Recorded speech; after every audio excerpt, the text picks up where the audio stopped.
Hi, boys and girls. This is Grandma Sheila with another story for you. Our story today is called Before They Call. Barbara, as she was at her house doing her usual work at home, it was Sunday morning, and she received a phone call. It was a little elderly friend of hers, and she said, "Oh, Barbara, I have a problem. My sister-in-law's been here visiting with me, and she's supposed to go to the airport this morning, and my grandson was going to take us, but he can't now. Is there any way you could drive us to the airport?" Barbara said, "I'd be glad to take you. I'll be there in just a few minutes." So soon she was at the little elderly lady's house, and she gathered the luggage for the ladies, and she put it in the trunk, and they both got inside the car.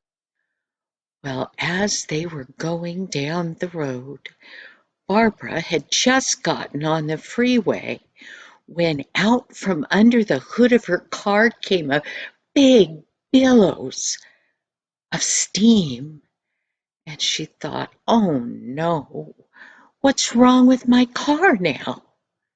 She looked at her gauge, and the temperature gauge was sky high, and the little light that said there was trouble was bright red.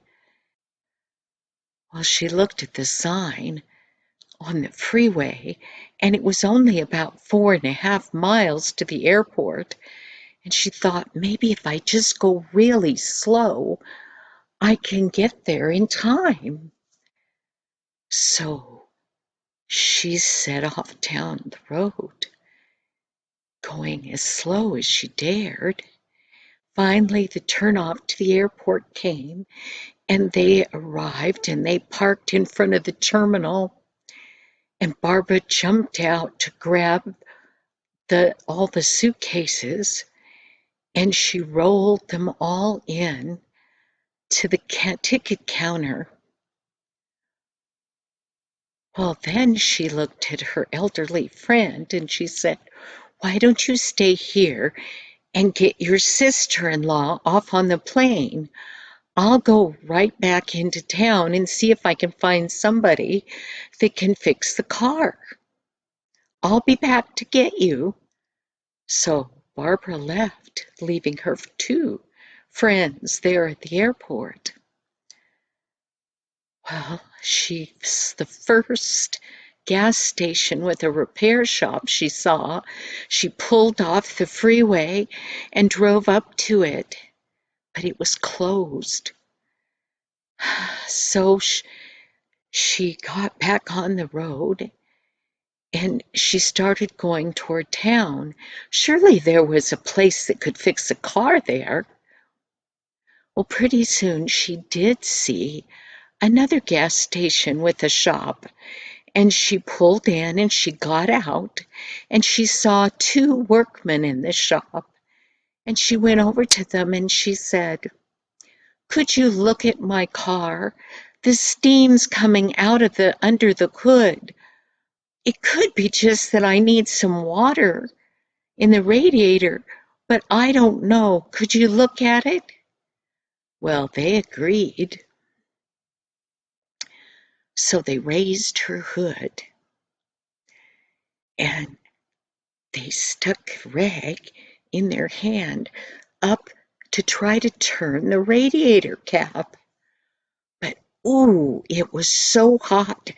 And every time they tried to open it a little bit, hot steam came blowing out, and they held it back down. Then they turned to Barbara and they said, "Lady, you really need to get back and out of the way, because if this water starts blowing out of the radiator, it could burn you badly." So Barbara stepped back, but then she was worried for the workmen. Suppose they got burnt or something. Well, pretty soon, that radiator had cooled off enough that the steam stopped, and they were able to take that lid off of the radiator cap, and they looked in.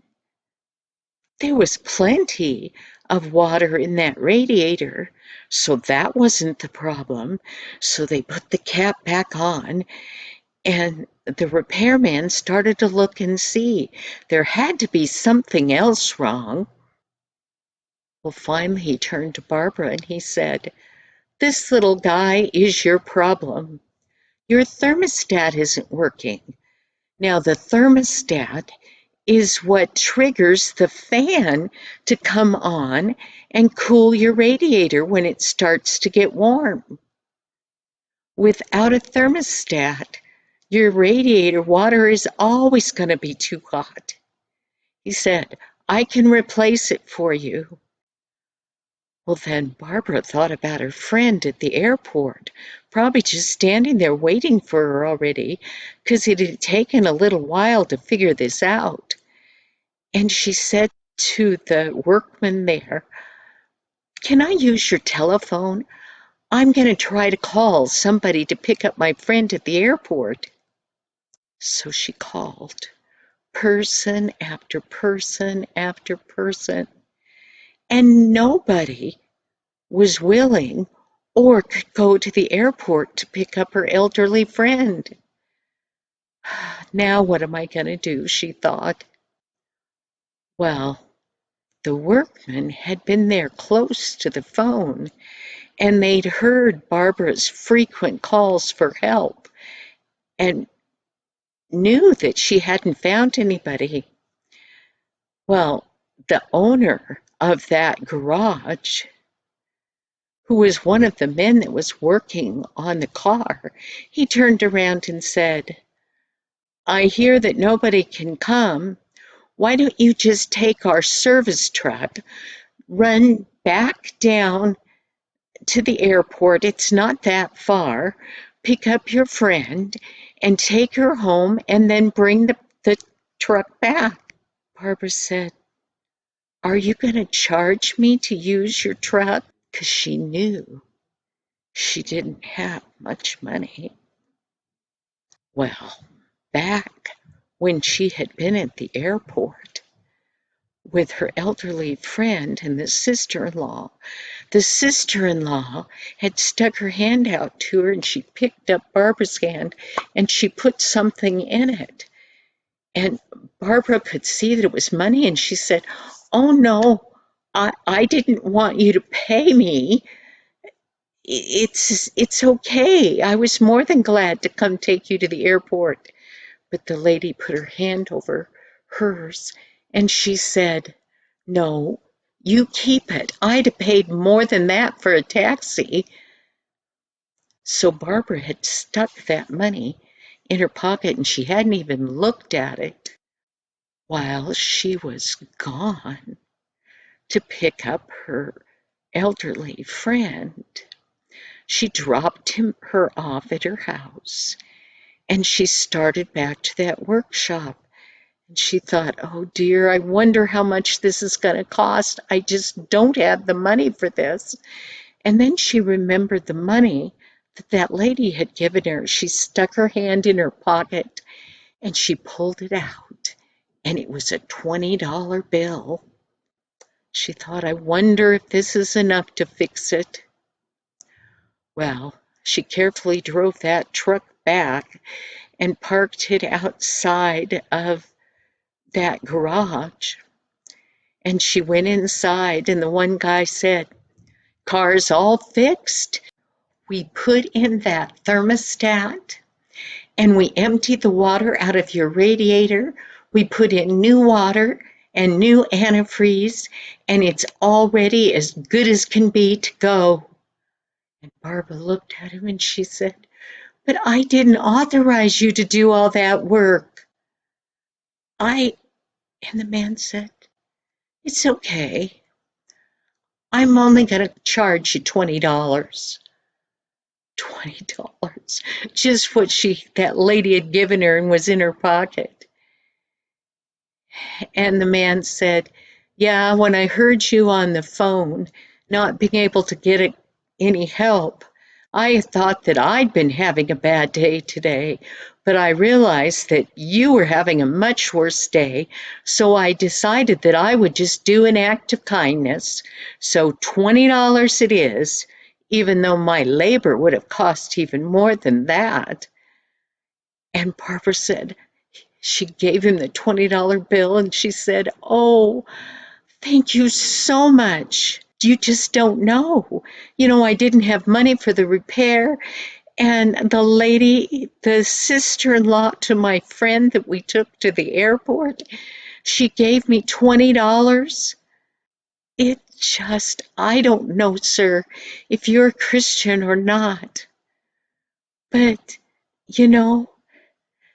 God sometimes answers even before we ask him. I hadn't even asked him or told him I had this problem.